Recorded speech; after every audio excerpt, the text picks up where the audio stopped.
שלום לכם, שמי דוקטור אלן בלומנשטיק, והיום אנחנו נדבר על איתומי חריצים בשיני ילדים.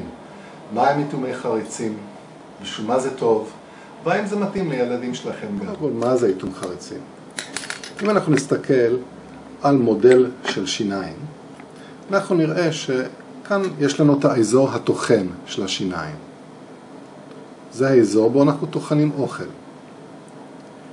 באזור הטוחן יש גבעות ועמקים או חריצים, שבתוך העמקים או החריצים האלה נתקעים חלקיקי אוכל, סוכרים, חיידקים, כל הדברים האלה אשר גורמים לעששת, שגורמים לחורים בשיניים.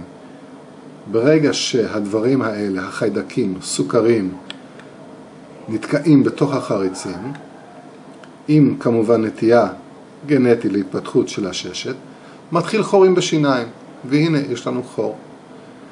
האיתום חריצים בא כדי לאטום את אותם אזורים האלה, כדי שהמברשת השיניים יוכל בצורה הרבה יותר חלקה לחלוף על פני השן ולנקות את אותם אזורים. לא היו חריצים עמוקים שאליהם המברשת לא תוכל להגיע. זה לא מיועד לאזורים בין השיניים. ישנם אנשים שחושבים שכאן זה האזור שאנחנו אוטמים, בין השיניים. ממש לא. אנחנו אוטמים אך ורק את האזור הטוחן של השן. רק האזור הטוחן זה האזור שניתן לאיתום.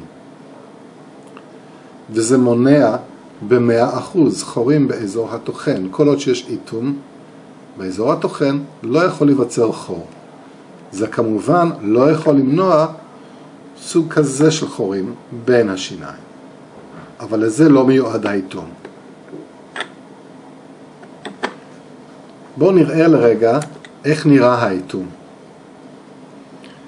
אם נסתכל על המודל הזה, ניתן לראות כאן שן שנעשה בו איתום חריצים, וכאן שן שאין איתום חריצים.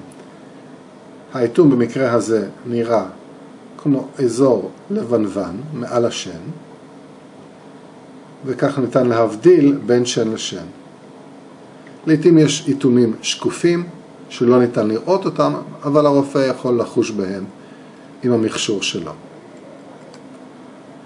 האיתום חריצים בדרך כלל מחזיק מספר